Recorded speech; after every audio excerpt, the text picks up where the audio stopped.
Jabari ran for his life. His feet pounded against the ancient stone streets of the buried kingdom, his heart racing as the shadow warriors closed in behind him.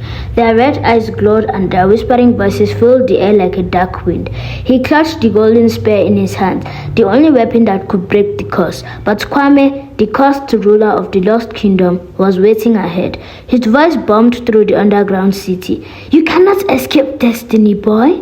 Jabari's breath caught in his throat. He was trapped. Then, from the depths of the glowing river, a voice called to him, soft, familiar. "Jabari, trust the river."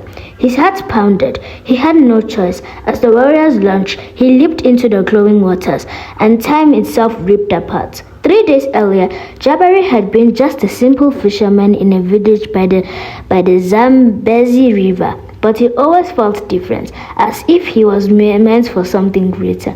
The elders told stories of a kingdom hidden beneath the river, swallowed by the gods 100 years ago. But nobody believed it anymore. Until the night the river disappeared. It happened without warning. The mighty Zambezi vanished, revealing a golden staircase leading to the earth. The village erupted in fear.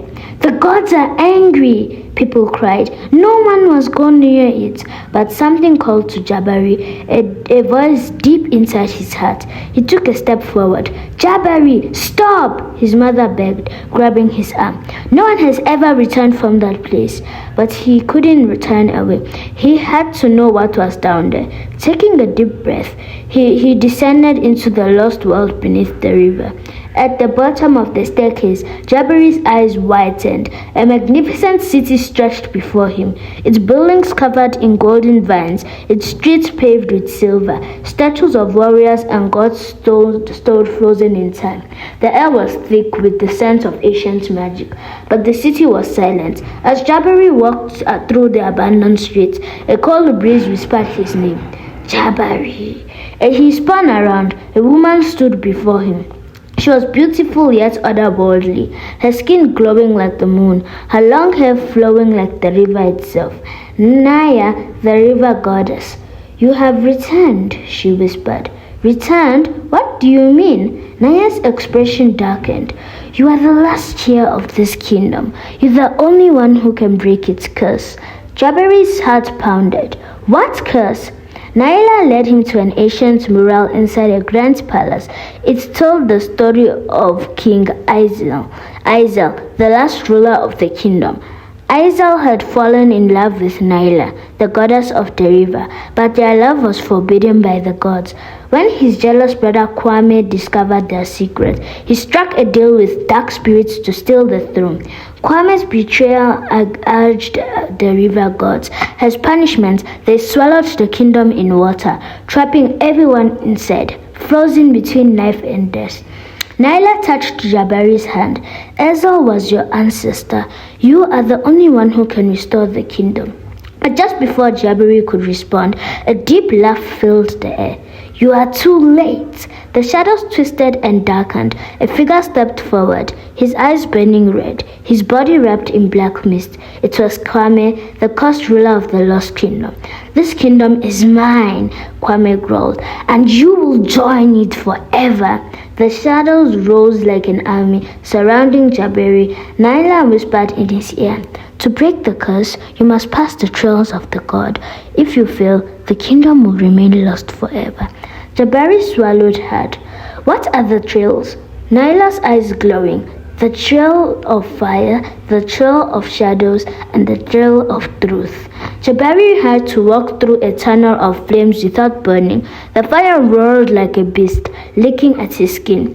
"Fear feeds fire," he remembered his grandmother's words. "Courage walks through it." He closed his eyes and stepped forward. The flames parted around him. Jabari had to fight his own reaction, a shadow version of him that whispered doubts into his ear. "You're just a fisherman. You cannot be a king." But Jabari remembered his mother's words. You are more than what you think you were born into." He embraced his past and stuck in the shadow down. Jabari had to make an impossible choice. To free the kingdom, you must leave Nyah behind forever, the gods warned. His heart arched. Nyah had waited 100 years for this moment, but he knew the truth. A king must choose him over himself. Tears filled Nyah's eyes. Go, my love, save them. Jabari touched the golden spear, and the power of the gods surged through him. Jabari faced Kwame at the kingdom's highest tower. The river gods raged into the skies above. Kwame's shadow warriors attacked, but Jabari fought with the strength of his ancestors. The battle shook the city. Kwame summoned a storm of darkness, but Jabari threw a golden spear, piercing Kwame's heart. The cursed warriors screamed as the darkness was torn apart. The river gods roared in triumph. The lost kingdom rose from beneath the river, its people awakening after a century of sleep. But Nyah was gone. Her spirit had returned into the river. Jabari stood by the waters, his heart arching. Then he heard a whisper, I will always be with you. And so the lost kingdom of the river gods was found again, and Jabari's name was remembered for all eternity.